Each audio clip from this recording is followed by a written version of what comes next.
Tayo ano na kabsat. Maawakan din ba siguro din ano? O magandang hapon sa atin. Sabagay, wala naman tayong sinasabi hindi maganda pag ganito. Itatang mali, magyaman tayo kay ni Apo Diyos na iti may 11 na danong gayang ni Lola iti 93 nga tawin. Kaya sabay ay kararat tayo at ako na iti Bible tayo kay Psalms 139 verse 13 and 14 kura na Ilocano. Kasi ka tinangbugel ka din tinalayan ko, si ka tinangbungol kanya kay di aanakan ni ina. Verse 14, agyaman ang tuken ka, kanakam-ama kay nakaskas daaw, tipan nakaaramid ko, nakaskas daaw, nagiti aramid mo, kaya day taamwen o na ito'y kararuang.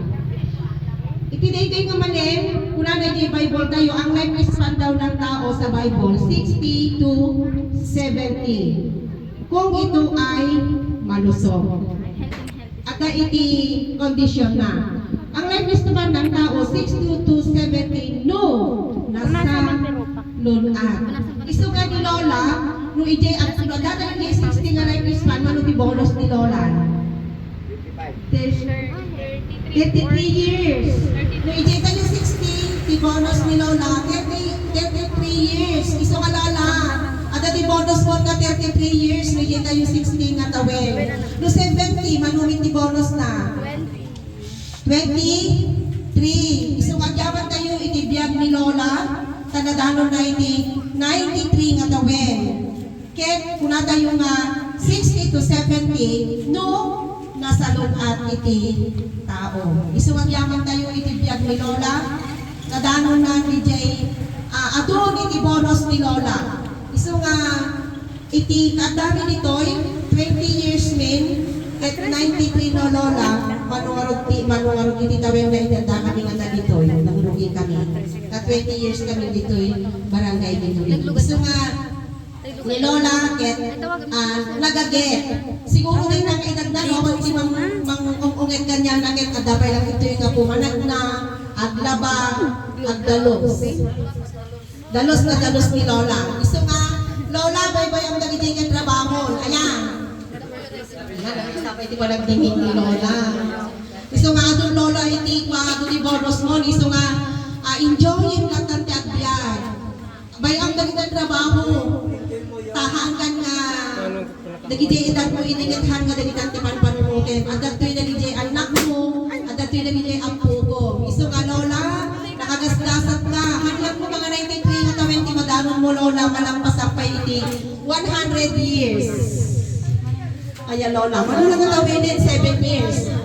Noon sa lunat na Lola, madanon mo pa iti 100 nga tawin. Lampas ko ma rin siya. Kaya, so nga, agyabang kayo na kayo anak, nakagasgasat kayo, tatapay lang ni Lola.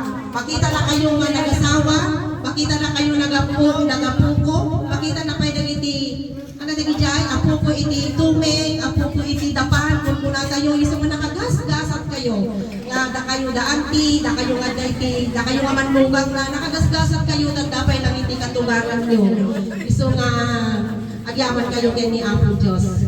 Kaya nagyaman tayo ulit, kay ni Ante Rina, ano kailan naman ang birthday mo, Auntie?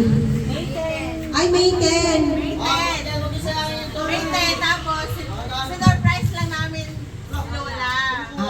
Ay Lola, Lola de baga. Hanggang makaungungit nga ma-surprise Lola Lola siya ni.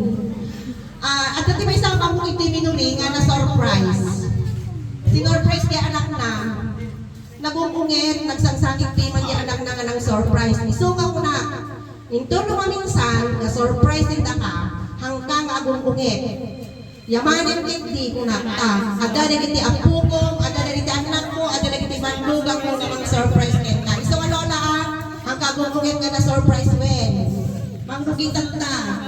Ano man pa siguro magiging Vietnam, siyempre ka nakasagana ng papanawin di nga na. No, dahil ti suso Lola ket sukatang iti ayan Lola. Oh, yaman tayo. Iso nga manimot tatakit. No, ito no next year, i-surprise na ka man nakasaya-saya at nagalimang surprise iti nanang. Nagsayaan mo at na iti nanang na surprise iti anak. Ganun din kay Ante Rina, nung May 10 ilang taong na Auntie? Oh, 35. Oh, bata pa.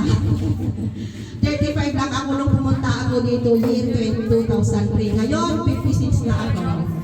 So nga, yaman tayo kay ni Apo Diyos, ang Panginoon ang nagbibigay ng ating kalakasan ng ating buhay. Kaya Auntie Rina, para sa iyo naman ito, sa panahon na i-video mo ko mga kuha. magbe-birthday ka, sana sa 1 Thessalonians 5:16, ikaw ay masaya. Sa 17, ikaw ay laging magpasalamat sa ating Panginoon. At sa verse 18, pray without ceasing. Ang Panginoon ay napakabagay sa iyong buhay. Ano, Ben? Ano bang yan tayo nga rin kakabsat ka? I-pray tayo, ikaw wala tayo, Lola. Ang tulong tayo, Beren. Ate. I-pray tayo ni Lola. Kaya ni ano?